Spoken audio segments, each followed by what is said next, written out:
कोरेगाव रोडला बनवासवाडी Ramdev steel and timbers म्हणून असं नाव दुकान आहे.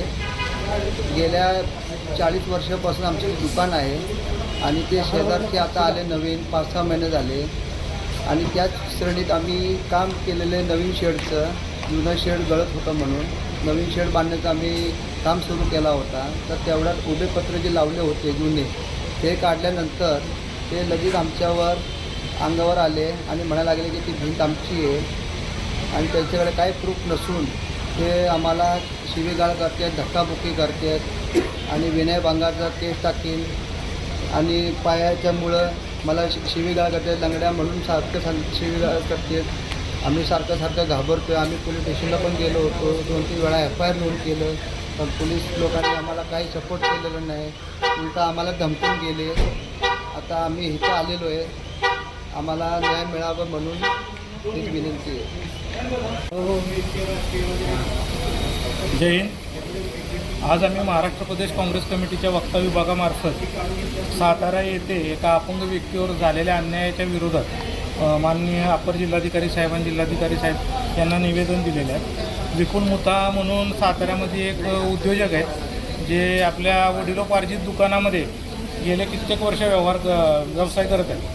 काही वर्षापूर्वी त्यांच्या शेजारी राहणाऱ्या जागा असणाऱ्या काही व्यक्तींनी त्यांची जमीन भाडे तत्वावर इतर लोकांना दिली. त्या भाड्या करून आणि त्यांच्यामध्ये अंतर्गत वाद झाला आणि त्या वादात आत्ता न्यायालयिक लढा पोलीस स्टेशनला खटला त्याविरुद्ध खटला सातारा शहर पोलीस ठाण्यात चालू आहे आणि त्याचबरोबर तो खटला चालू असताना त्यांचा न्यायालयिक लढासुद्धा न्यायालयात चालू आहे. मग सदर माझे जे आमच्याकडे त्यांनी निवेदन दिलं आहे माननीय विपुल मुथा यांची दुकान त्याच्या शेजारी आहे आणि त्यांची भिंत त्यांच्या म्हणजे त्या वादी लोकांच्या बाजूची जी त्यांची भिंत आहे त्यांच्या मालकीची ती अतिशय कमकुवत झाली आहे. उद्याच्यानं पावसाळ्याच्या वातावरणात तिथं धोका होऊ शकतो, माणसं मरू शकतात अशी परिस्थिती त्या ठिकाणी आहे.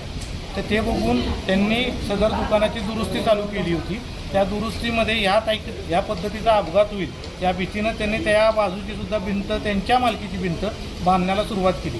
तर त्या ठिकाणी दीपक जैन म्हणून व्यक्ती एक आहे आणि त्यांची बहीण आहे. त्या दोघांनी येऊन ह्यांच्या अपंगत्वावर त्यांना चालता येत नाही, लंगड्या तुला सोडणार नाही असे अभद्र भाषेत त्यांच्याबद्दल वागणूक केली. त्यानंतर हे त्यांचे बंधू आहेत राहुल मुथा म्हणून, त्यांनासुद्धा अर्वाच्य शिवीगाळ केली. कामगारांना शिवीगाळ करणे, काम थांबवणे हे वारंवार त्यांनी केलेले आहे. त्यांच्या दुकानातील CCTVसुद्धा आणि काही मुद्देमालसुद्धा त्यांनी लंपास केलेली तक्रार मान्य राहुल यांनी दिलेली आहे.